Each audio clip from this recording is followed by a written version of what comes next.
مانگی دابەزینی قورئانی پیرۆز. خۆشەویستی خوا صلی الله عليه وسلم لە حەدیثێکی صحیح مسلمدا دەفەرمێ: اقرأوا القرآن فإنه يأتي يوم القيامة شفيعا لأصحابه. أي مسلمانان قورئانی پیرۆز بخوێنن، چونکە قورئانی پیرۆز لە ڕۆژی قیامەتا دێت شەفاعەت بۆ خاوەنەکەی دەکات، شەفاعەت دەکات، تکا دەکات لای خوای گەورە و میهرەبان بۆ ئەو کەسانی کە لە دنیادا خوێندویانەتەوە، کردەوەیان پێ کردووە. واتە چۆن ئینسان لەگەڵ هاوڕێیەکی خۆیدایە شەو ڕۆژ هەموو کاتێ لەگەڵیدایە، ئەو کەسانی کە لەگەڵ قورئانی پیرۆزدا نەک مانگی ڕەمەزان بەڵکو هەموو کاتەکان ئەوەندەی مەجالیان نەبێ قورئان دەخوێنن، ئەوانە لە ڕۆژی قیامەتا قورئانی پیرۆز تکا و شەفاعەتیان بۆ کات لای خوای گەورە و میهرەبان. قورئانی پیرۆزیش تکا و شەفاعەتی قبوڵە و هیچ ڕەتکردنەوەیەکی نییە لای خوای گەورە. جا ئەگەر پێت خۆشە لە قیامەت کەسێک هەبێ دیفاعت لێ بکە، لە خزمەتی خوای گەورەدا تکا و ڕجات بۆ بکە، قورئانی پیرۆز بخوێنە، نەک مانگی ڕەمەزان بەڵکو هەموو کاتەکە. خۆشەویستان، ئەگەر کەمێکیش بێ لە قورئان دامەبڕێ، چونکە قورئانی پیرۆز خوای گەورە دەفەرمێ شیفایە، ڕەحمەتە بۆ ئینسانی ئیماندار. لە ساڵی نەوەتەکانە بانگخوازێک هەبوو، ڕەحمەتی خوای لێبێ، لە سێدارەدا و ئیعدام کرا. ئەو کەسەی کە پەتەکەی کردە ملی، ناوی ئەبوو تەڵحە بوو، ڕەحمەتی خوای لێبێ. ئەم بانگخوازە پیاوێکی ئیماندار، بانگەوازێکی لەسەر سونەت ئەکرد، گۆڕی پڕ بێ لە نور، ڕژێمی بەعس ڕووخاو ئیعدامێکی لەگەڵ کۆمەڵە گەنجێکی ڕوو لە خوادا. ئەو کەسەی کە پەتەکەی کردە ملی ئەبوو تەڵحە دەڵێ پەتەکەم کردە ملی هاوڕێکەی، وتی لە ملی ئەو دایکە نەبیکە ملی من. سبحان الله. وتم بۆچی؟ ئەڵێ سەرم سوڕما، ئەوانەی کە ئیعدامە کرێن هەموویان حەز دەکەن هاوڕێکەیان لە پێشا ئیعدام کرێ، بەڵام ئەم وتی نە، لەوی بکەرەوە بیکە ملی من جارەیە. وتم بۆچی؟ وتی چونکە من بانگەوازی ئەم ئینسانم کرد هاتە ڕێکسەر ڕێگای خوا، بەهۆی بانگەوازەکەی خواوە کە من هۆکار بوومە ئەم پیاوە ڕێگای خوای گرتووە، بۆیە حەز ناکەم لە پێش مندا ئیعدام بکرێ. مادەم من هۆکار بوومە بۆ هیدایەتدانی لە پێشا خوای گەورە پاشان من، بۆیە حەز ناکەم لە پێش مندا ئیعدام کرێ. ئەڵێ پەتەکەم لە ملی ئەو کردەوە، کردمە ملی ئەبوو تەڵحە. سوورەتی تاهای دەخوێنا، قورئانی دەخوێنا، لەو کاتەی کە لەو شوێنەدا بوو هەتاکو ئەو کاتێک کە چووە خوارەوە، ئاخر ئایەتێ لە سوورەت تاها کە خوێنای ئەو ئایەتە بوو: وعەجیلت ئیلەیکە ڕەبی لیتەڕضا. خوایگیان پەلەمە بۆ لای تۆ بۆی لێم ڕازی بی. ئەو ئایەتەی خوێنا و چووە خوارەوە. ڕەحمەتی خوای لێبێ. لەگەڵ قورئانا بشی، دڵنیا بە خوای گەورە بە قورئان و دەتمرێنێت. ئەو خۆشە لە ڕۆژی قیامەتا زیندوو ئەبیتەوە قورئان دەخوێنێت. هەیشە بەدەم گۆرانیەوە دەمرێ، هەیشە بەدەم کوفر و خراپەوە دەمرێت. کەواتە قورئان بخوێنن، ئەهلی قورئان بن، نەک ڕەمەزان هەموو کاتێک. لە حەدیثێکی صحیح تەرغیب هاتووە، پێغەمبەری خوا صلی الله عليه وسلم دەفەرمێ: عليك بتلاوة القرآن فإنه نور لك في الأرض وذخر لك في السماء. قورئانی پیرۆز بخوێنن، گرنگی پێ بدەن، چونکە قورئانی پیرۆز نورێکە لە زەویدا بۆ تۆ. چێ پێخۆشە ئەو نورە بەردەوام بێ؟ قورئان با بخوێنێت. ئەهلی قورئان بن. قورئان نازانی خۆ دەتوانی گوێی لێ بگری، دەتوانی گوێی لێ بگری لە جاتی گۆرانی، لە جاتی فلیم. قورئان بخوێنن، چونکە ئەو قورئانە پیرۆزە نورێکە بۆ ئێوە لە زەویدا، وە زەخیرەیەک و تێشوویەکیشە لە ئاسمان و بەهەشتا بۆ ئێوە. جا ئەگەر پێت خۆشە لە دنیادا نورێکت هەبێ، قورئان بخوێنی، گوێ لە قورئان بگرە. ئەگەر پێت خۆشە لە ئاسمان توێشوویەک و زەخیرەیەکت هەبێ، لە قیامەت و لە بەهەشتا، قورئان بخوێنە، لە بیری مەکە. یەکێک لە پیاوچاکانی ئیمامی سوفیانی ثەوری ڕەحمەتی خوای لێبێ، کە یەکێک لە زانا گەورەکانی ئەم سەردەمە، مەسم لە ئیسلامە، یعنی سەردەمی ئیسلام، ئەم پیاوە بەڕێزە ڕەحمەتی خوای لێبێ دوای مردنی یەکێک لە هاوڕێکانی لە خەوی دابینی، خەویش باوەڕمان پێیتی 100% حەق و ڕاست. خەوی خۆش زۆر گرنگی ئەبێ پێ بدرێت، خەوی ناخۆشیش نابێت بە هیچ جۆرێ باس بکرێت. دەڵێ ئیمامی سۆفیانی ثەوری بینی ڕەحمەتی خوای لێبێ لە بەهەشتا بە باڵی هەبوو دەفڕی، چونکە ڕۆحی ئیماندار پێغەمبەری خوا فەرموویە صلی الله عليه وسلم لەسەر شکل و شێوەی باڵندەیەکی سەوزە لە دارەکانی بەهەشتایە بۆ خۆی لە دارەکانی بەهەشت بەروبوومەکەیان دەخوا و کانیاوەکانی بەهەشتا ئاو دەخواتەوە، ڕووبارەکان و کانیاوەکان. دەفەرمێ بینیم لە دارخورمایەکەوە دەفڕی بۆ دارخورمایەکی تر. ئیمامی سوفیانی ثەوری ڕەحمەتی خوای لێ بێ وتم حاڵت چۆنە؟ چی شتێکت بینیوە زۆر باش بێ بۆ دوای مردن؟ ئەی ئیمامی سوفیان، چی شتێک لە دوای مردنت بینیوتە زۆر گەورە بێت، پاداشتەکەی زۆر گەورە بێت؟ فەرمووی قورئانی پیرۆز، گرنگی بە قورئان بدەن. وەڵڵا لە دوای مردنتان دەزانن قورئانی پیرۆز چەندێک گرنگە. بۆیە فەرمی ئەمە ئامۆژگاری ئەو پیاوە بەڕێزەیە لە دوای مردنی فەرمی هیچ شتێکم نەبینیەوە بەقەد قورئانی پیرۆز گەورە بێت. کەواتە قورئان بخوێنە، باز زەخیرەیەکت بۆ قیامەت هەبێ، گوێی لێ بگرە. خۆشەویستی خوا صلی الله عليه وسلم لە حەدیثێکی صحیح مسلمدا دەفەرمێ والقورآن حجة لك أو عليك. قورئانی پیرۆز لە ڕۆژی قیامەتە یا دەبێتە بەڵگەیەک و لە جەهەنم ڕزگارت ئەکات، لە عەزابی خوا ڕزگارت ئەکات بە ئیزنی خوا، یا دەبێتە پەنا بەخوای گەورە کێشەیەک بۆ قیامەتی تۆ، لای خوای گەورە شکاتت لێ دەکات. بۆیە بەردەوام ڕۆژانە گوێ لە قورئان بگرە، قورئان بخوێنە، بۆی لە ڕۆژی قیامەتە قورئانی پیرۆز شکاتت لێ نەکە، بەرەنگارت نەبێتەوە، یا تکات بووەکە یا بەرەو ڕوود دەوەستێ. هەڵی بژێرە، ئایا ئێمە ئەهلی قورئانین؟ چەندە قورئانمان خوێندووە؟ خوا شەرم نییە ئەمە قورئانێکی پیرۆزە 604 لاپەڕەیە، 4 لاپەڕیمان لەبەر نییە؟ شەرم لە خۆمان ناکەین؟ چی جوابێکمان پێ بۆ ڕۆژی قیامەتی خۆمان؟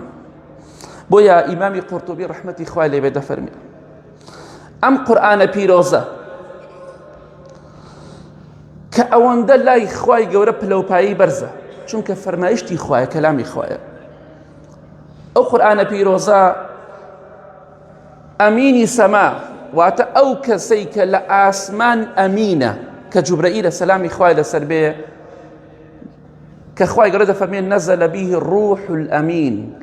ئەی محەممەد صلی الله عليه وسلم، جوبرەئیل کە ئەمینە، ئەمین لەو پەڕی متمانەدایە، جوبرەئیل سەلامی خوای لەسەر بێ کە ئەمینی ئاسمانە، قورئانی پیرۆزی بۆ تۆ دابەزاندووە. بۆ کێ؟ بۆ ئەمینی سەر زەوی، ئەو کەسێک کە محەممەدە صلی الله عليه وسلم. بۆی ئیمامی قورتوبی ڕەحمەتی خوای لێ بێ دەفەرمێ وەڵڵاهی بڕیارم داوە قورئانێک ئەوەندە پیرۆز بێ لە ئەو کەسەی کە لە ئاسمان ئەمینە، دابەزی بێ بۆ ئەو کەسەی کە لە سەر زەویە ئەمینە، جێگەی سیقە و متمانەیە. بۆیە بڕیارم داوە هەموو تەمەنی خۆم بۆ قورئان سەرف بکەم، هەموو تەمەنی خۆم، هەموو ژیانی خۆم بۆ قورئانی پیرۆز سەرف بکەم. بێگومان تەفسیری ئیمامی قورتوبی بە ناوبانگە خزمەتێکی زۆری ئەم قورئانە پیرۆزەی کردووە. تۆش بڕیار بدە قورئانی پیرۆز گرنگی پێ بدە، چونکە زۆر گەورە پیرۆزە لای خوای پەروەردگار. با ئەوەندە ئیهمال نەبین کە ئێستا ئیهمالین، بەداخەوە گشتمان ئیهمالین، زۆر بەمان چەندێکمان قورئانی پیرۆزمان لەبەرە. بەداخەوە تۆش هەوڵ بدە و بڕیار بدە تەمەنی خۆت بۆ قورئانی پیرۆز سەرف بکە. خۆشەویستی خوا صلی الله عليه وسلم لە حەدیثێکی صحیحی سونەن ترمزیە هاتووە دەفەرمێ والذي نفسي بيده من النعيم الذي تسألون عنه يوم القيامة ظل بارد ورطب طيب وماء بارد. سوێن بەو خوایەکی گیانی محەممەدی بەدەستە صلی الله عليه وسلم. یەکێک لەو شتانەی کە لە ڕۆژی قیامەتە ئێوە بە پرسیارن لێ محاسبە دەکرێن لەسەری.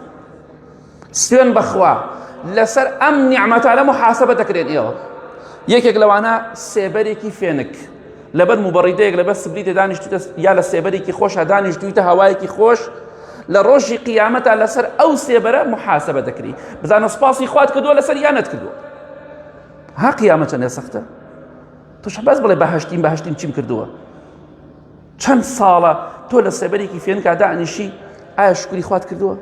و دەفەرمێ ئەگەر خورمایەکی تەڕ و خۆشت خواردبێ خورمایەکی تەڕ و جوان لە قیامەت محاسبە دەکرێت لەسەری لێپرسینەوەت لەگەڵا دەکرێت و ئەگەر وەماء بارد ئەگەر ئاوێکی سارد و سازگارت خواردبێ باشە پرسیارە ئێوە دەکەم ئەگەر خوای گەورە ڕۆژی قیامەتە لەسەر ئەم نیعمەتانە محاسبەمان بکە لەسەر ئەم قورئانە پیرۆزە محاسبەمان ناکە چیت کردو بۆ ئەم قورئانە پیرۆزە چەندێک هەوڵت داوە دڵنیا بە ڕۆژێک دێت محاسبە دەکرێت لەسەر ئەوەی بۆ قورئانت نەخوێندووە بۆ گوێت لە قورئان نەگرتووە ئیمامی سوفیانی ثەوری ڕەحمەتی خوای لێبێ شتێکی پێبوو زۆر جار ئاوا سەیری دەکرد ئاوا هەر سەیری دەکرد هەموو کاتێک چۆن دەڵێی وەکو پارچە کاغەزێ شتێک بەردەوام ڕۆژانە چەندەها جار ئاوا سەیری دەکرد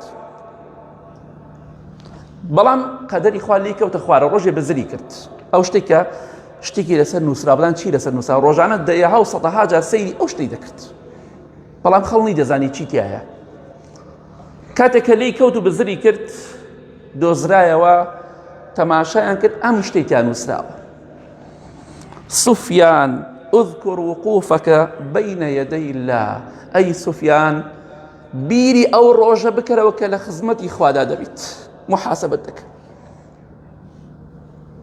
ئەو ڕۆژەت لەبیر نەچێ ئەی سوفیان ئەو ڕۆژە بەردەوام لەبیر تابێت کە بەرامبەر خوای گەورە دەوەسیت و محاسبەت دەکات لێپرسینەوە لەگەڵ ئەکا والله ڕۆژێک دێت وكلهم آتيه يوم القيامة فردا خوای گەورە دەفەرمێ هەمووتان یەک بە یەک تاک بە تاک دێن و محاسبە دەکرێن لە ڕۆژی قیامەتە لەسەر ناز و نیعمەتەکان یەکێک لەو نیعمەتە گەورانەی کە خوا پێمانی بەخشی ئەم قورئانە پیرۆزەیە واللهی ڕۆژێک دێت محاسبە دەکری لەسەری چەندێک گرنگیت پێداوە چەندێکیش ئیهمالت کردووە جا پێش ئەوەی ئەو ڕۆژە بێ بڕیار بدە و قۆڵی لێ هەڵماڵە قورئان فێر بۆ قورئان بخوێنە پیاو چاکی وا هەبوو لە تەمەنی 90 ساڵی و 100 ساڵیە فێری قورئان بووە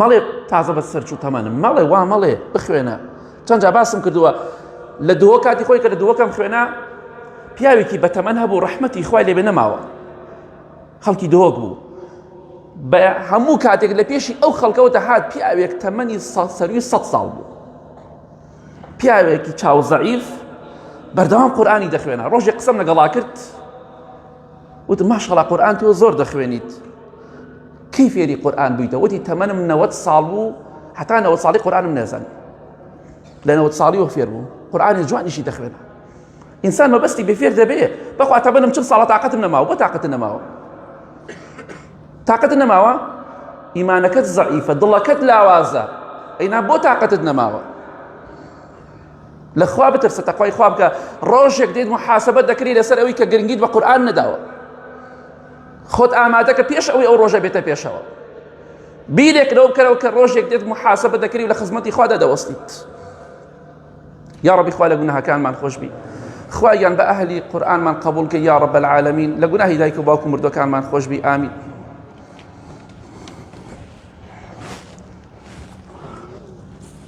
الحمد لله والصلاة والسلام على رسول الله وعلى آله وصحبه ومن والاه خۆشەویستان قورئان لەبیر مەکەن ئەگەر کەمێکیش بێ بیخوێنن قورئانی پیرۆز خوێندنەوەی تایبەت نییە بە مانگی ڕەمەزانەوە ئەوە لە مێشکت دەرکە لە دڵت دەریکە قورئان بۆ هەموو کاتێکە حتا مردن دەبێ قورئان بخوێنی گوێ لە قورئان بگریت چونکە پێغەمبەری خوا صلى الله عليه وسلم لحديثك صحيح ترغيب هذا فرمي القرآن شافع مشفع وماحل مصدق قرآني بيروس شفاعتك على رجي قيامته وشفاعتك شي قبولة رد كردنوي نية جاد فرمي من جعله أمامه قاده إلى الجنة هر كسيك بيخات بيشي خويو جوي لي بقريه بيخوينه توا كردوي بيه بكات هەموو کاتە لە پێشچاوی خۆی دایبنێ لە خزمەتیا بێ قادەه إلى الجنة ئەوە دەیبات بۆ بەهەشت ئەو قورئانە دەیبات بۆ ئەم قورئانە گرنگی پێ بدە دڵنیا بە لای خوای گەورە شەفاعەت بۆکە حتا دەڕۆیتە بەهەشت قورئانیش شەفاعەتی ڕەتکردنەوەی نییە ودفمي ومن جعله خلف ظهري ساقه إلى النار. هر کەسێکیش بیخاتە پشتی خۆی و ئیهمالیکە نەیخوێنێتەوە گوێی لێ نەگرێ و کردەوەی پێ نەکا، ئەو قورئانە پیرۆزە دەیبا بەرەو جەهەنم. دەفەرمێ خوایە گیان ئەمە منی نەخوێنە بیخە جەهەنم. قسەیشی ڕەتکردنەوەی نییە. جا کامیانت پێ خۆشحاڵی بژێرە ئەمڕۆ پیری گەنجی ئەبێ بخوێنی گوێ بگریت، نازانی بخوێنیتەوە ئەتوانی ڕۆژانە گوێ بگری. بە خۆت گوێ بگرە لە قورئان، چێژی لێ وەرگرە. یەکێ لە بانگخوازان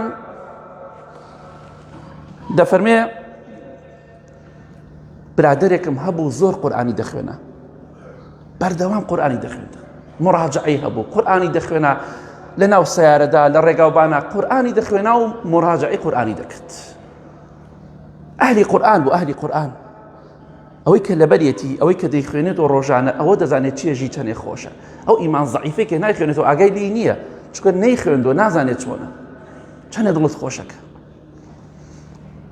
ئەم گەنجە ئیماندارە قورئان خوێنە و ئەهلی قورئانە ڕەحمەتی خوای لێبێ بەردەوام قورئانی دەخوێنێت. ئەم پیاوە دەڵێ ڕۆژێ پەیوەندیان پێم وە کرد، وتیان فڵان کەس تووشی ڕووداوی سەیارە بووە، حاڵی زۆر خراپە، خەریکە دەمرێ.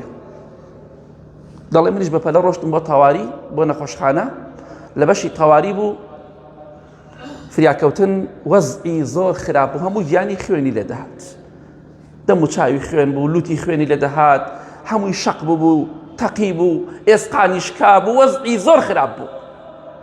ئەم قورئان خوێنە ئەڵێ بینیم قورئان دەخوێنێ بۆ حاڵەوە لەسەرە مەرگایە. ئەو ئاەتانی دەخوێنە لە سوورەتی نەجم والنەجم ئیذا هەوە ما ضل صاحبكم وما غوى وما ينطق عن الهوى إن هو إلا وحي يوحى. قورئانی دەخوێنە و دووبارەی دەکردەوە حتا ڕۆحی دەرچوو. والله بە دیاری ئەومەت حتا ڕۆحی دەرچوو قورئانی دەخوێنە. سوورەتی نەجم. والله ئەگەر تۆ پێشتر ئامەد نەکرد بێ خوای گەورە ئامەد پێ نابەخشی. والله پەنا بەخوا خەڵکێ لە کاتی سەرە مەرگان ناتوانێت الله ئەکبەرێ بکە شایەتمانێ بێنێ. کەسێک ئەوە حاڵەکەی بێ هەموو گیانی خوێنی لێ بێ و شکا بێ و تووشی ڕووداوێکی سەخت بوو بێ، بەڵام قورئان لەبیر ناکات چونکە پێشتر خوێندوویەتی خوای گەورە دەیەوێت بەو شێوەی بیمەرێنێ. دەی ئەوە بەرەو بەهەشتت بە. ئەگەر ئیهمالیشی بەرەو دۆزەخت دەبا قورئانی پیرۆز لە ڕۆژی قیامەتە یا شەفاعەتت بۆ کات یا بەرامبەرت دەوەستێ، بەرەنگارت دەبێتەوە. ئەمڕۆ خۆتێک لاکەرەوە. دوای مانگی ڕەمەزان ئیهمالی مەکە، بیخوێنە. ختمەی قورئان پەیوەندی بە ڕەمەزانەوە نییە، ختمەی قورئان بۆ دوانزە مانگەیە، نەک بۆ ڕەمەزان. ئەوەی کە تۆ ئەڵێ مانگی ڕەمەزان ئەوە فکری نەنکتە باپیرەتە، ڕەحمەتی خوایان لێ بێ، کە هیچیان نەزانیوە. ئەینا لە ئیسلامدا ختمەیەک نییە بەناوی ختمەی ڕەمەزانەوە، هەموو کاتێک ئەبێ ختمە بکرێ، ڕەمەزان و غەیری ڕەمەزانیش. بەڵێ هەتا وەفاتی کرد قورئانی دەخوێنە، ڕەحمەتی خوای لێ بێ. پێغەمبەری خوا صلی الله علیه وسلم لە حەدیثێکی صحیح جامع صغیرە دەفەرمێ هەر کەسێک پیتێک لە قورئانی پیرۆز بخوێنێ، حرفێک دە خێری دەسەکەوێ، تەنها بڵێ ئەلیف لام میم، سی خێرە دەسەکەوێ، بە کەمی مەزانە. یەک پیتێ قورئان دە خێری تایە، لە دەست خۆتی مەتە. خۆشەویستان، تەماشا دەکەی قورئانی پیرۆز بەڕێزترین گەورەترین مەلائیکە سەلامی خوای لەسەر بێ کە کێیە؟ کە جوبرەئیل لەدای بەزاندۆتە خوارەوە گەورەترین مەلائیکەیە. بۆ گەورەترین و بەڕێزترین پێغەمبەر صلی الله علیه وسلم قورئانی پیرۆز دابەزیوە، گەورەی هەموو پێغەمبەرانە سەلامی خوای پەروەردگاریان لەسەر بێت. قورئانی پیرۆز بۆ بەڕێزترین ئومەت کە ئومەتی پێغەمبەری خوایە صلی الله علیه وسلم قورئانی پیرۆز دابەزیوە.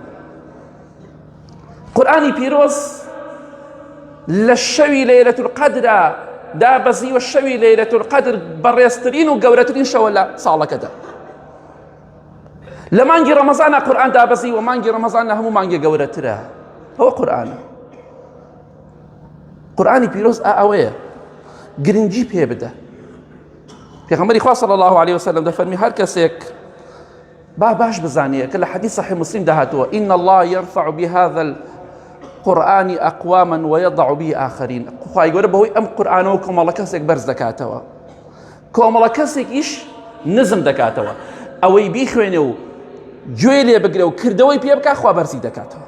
ئەوەشی ئیهمالی کە و نەیخوێنێتەوە و کردەوەی پێ نەکات، خوای گەورە نزمی دەکاتەوە. ئیمامی ئیبن تەیمیە ڕەحمەتی خوای لێ بێت لە سجن بوو، کە سجن بوو هەشتا جار لە سژنا ختمەی قورئانی کرد. هەشتا جار. چکە واتیە نەگەشت و قورئان بۆ ڕەمەزانە ئەو دەیزانی قورئان بۆ هەموو کاتێکە حتا ڕۆح دەرەچێ. آخر ختمەکە کردی گەیشتە ئەو ئاەتە خوای گەورە دەفەرمێ ئین المتقین فی جەنات ونەهر في مقعد صدق عند مليك مقتدر. ئەهلی بەهەشت لەناو بەهەشتان، ئەوانەی کە ئەهلی تەقوان لە بەهەشتان لای خزمەتی خوای گەورە. ئەو ئاەتی خوێنا کە باسی بەهەشت و ئەهلی تەقواکە و وەفاتی کرد ڕەحمەتی خوای لێبێ. ئەو بە قورئانی پیرۆزەوە وەفاتی کرد. دوژمنەکانی چی دەڵێن با بیڵێن. ئێمە شانازی پێوە دەکەین، خۆشمان دەوێت کە ئیمامی ئیبن تەیمیە زانایەکی گەورەی کوردە، بەڵام وەفات دەکا و قورئان دەخوێنێ. ئاخر وشەی لەم دنیایەدا قورئانی پیرۆز بوو. بۆیە خوا گەورە هەندێک کەس بەرزەکاتەوە بە قورئانی پیرۆز. تۆش ئەگەر پێت خۆشە بەرز بیتەوە لای خوا، گرنگی بە قورئان بدە. لە جاتی گۆرانی و فلیمەکانت قورئان بڵاو کەرەوە. خۆشەویستان، وەک باسمان کە قورئانی پیرۆز بە هەموو پیتێک دەخێرێ دەسەکەوێ. ئیهمالی مەکە. یەکێ لە مامۆستاکان و بانخوازەکان دەڵێ پیاوێکی بەتەمەن هەبوو دراوسێمان بوو. ئەم پیاوە بەتەمەنە زۆر بەتەمەن بوو، لاواز بوو، لاواز. ئێسقانی لاواز، جسمی لاواز، تاقەتی نەما بوو، بێهێز بوو. بەس سەیریکەین ئێمە چەندێ لە دواوەی. وەڵا بە بیستنی ئەم بەسەرهاتانەی کە باسم کرد و ئەم بەسەرهاتەیش هەمووان بێ حەز بە شەرمەزاری بکەین کە چەندێ ئیهمالین و چەندێ گرنگیمان بە دنیادا و قورئانیشمان ئیهمال کردو. دەڵێ ئەم دراوسێمان پیاوێکی بەتەمەن بوو، ڕەحمەتی خوا لێبێ، قورئانی دەخوێند. هەموو ڕۆژێک 10 جوزە قورئانی دەخوێنە، واتە 200 لاپەڕ. بەڵام دەڵێ چۆن دەیخوێنە؟ بە سیریک. دەڵێ ئەم پیاوە چاوی زۆر زەعیف بوو، قورئانەکەی چی لێ دەکرد؟ ئاوا دەیکردەوە، ئاوا دەیبرد بە چاوی. قورئانەکەی لەسەر چاوی دائنا، چونکە چاوی نەیەبینا لە دوورەوە، ئەبێ ئاوا سەیری قورئانەکەی بکردایە. بەم شێوەیە 200 لاپەڕی خوێناوە هەموو ڕۆژێ. ئەڵێ هەر کاتێکە لاپەڕەیەکی دەکردەوە، ئەم لاپەڕەی دەخوێنا، دەستی زۆر وشک بوو، ئەختیار بوو، یەک تۆزێ دەستی تەڕە کرد و ئاوا لاپەڕەیەکی هەڵەدایەوە. کاتێ ئەم لاپەڕەی تەواو کرد، ئەوی لا إله إلا الله، لا إله إلا الله، لا إله إلا الله، لا إله إلا الله، دەستی بێ بە قورئان. ئەو مەسافەش ذیکری خوایە کرد. بەڵێ ئەو ئەهلی قورئانە. یەخوا بەهەشت پیرۆزی ئەوانە بێ، نەک ئیمان زەعیفێک کە نازانێ قورئان چێ و ئیهمالی کردووە. بەم شێوەیە قورئانەکە دەخاتە بانچاوی ئەمجا دەیخوێنی. ئەوەندە چاوی لاوازە، بەڵام ڕۆژانە 10 جوزە دەخوێنێ، بە 3 ڕۆژ ختمەی قورئان دەکات. ئەم پیاوە بەڕێزە دەڵێ لە مزگەوت مام و دوای نوێژی بەیانی ئەم پیاوە دەستی کرد بە قورئان خوێندن لە سوورەتی بەقەرە. وتم وەڵای ئەمڕۆ مراقەبەی مام حاجیەک بزانم چیە کرد. ئەڵێ هەر تەماشام کرد، هەر تەماشام کرد، هەر قورئانی خوێندا بەم حاڵە چاو زەعیفەوە. ئەڵێ قورئان خوێن، کاتێکم زانی خەوم پیاکەوت.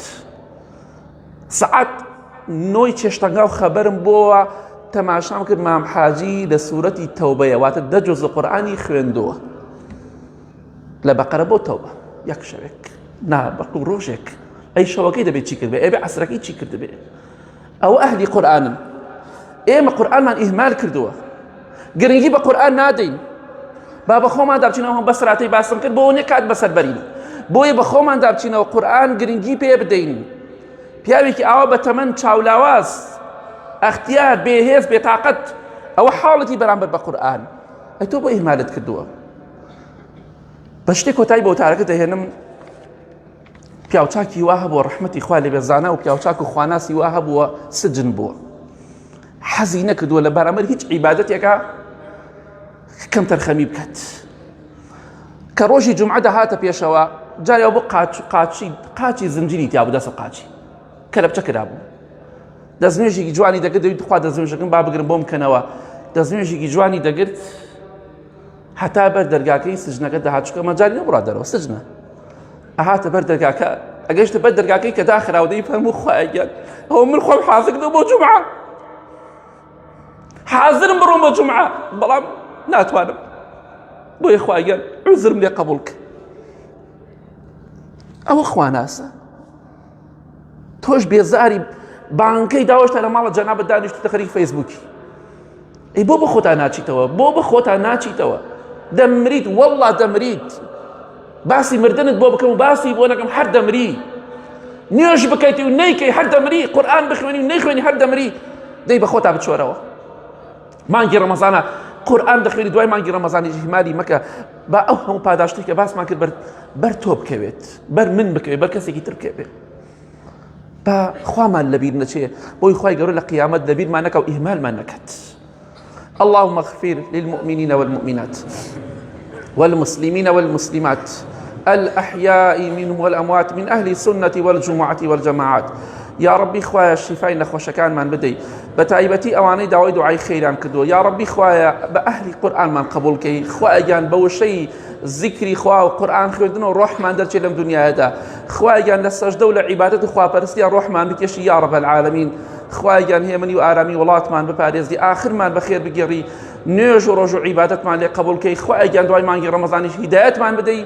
بەردەوام بین لەسەر عیبادەت و خواپەرستی آمین آمین آمین وصلى الله على محمد وآله وصحبه أجمعين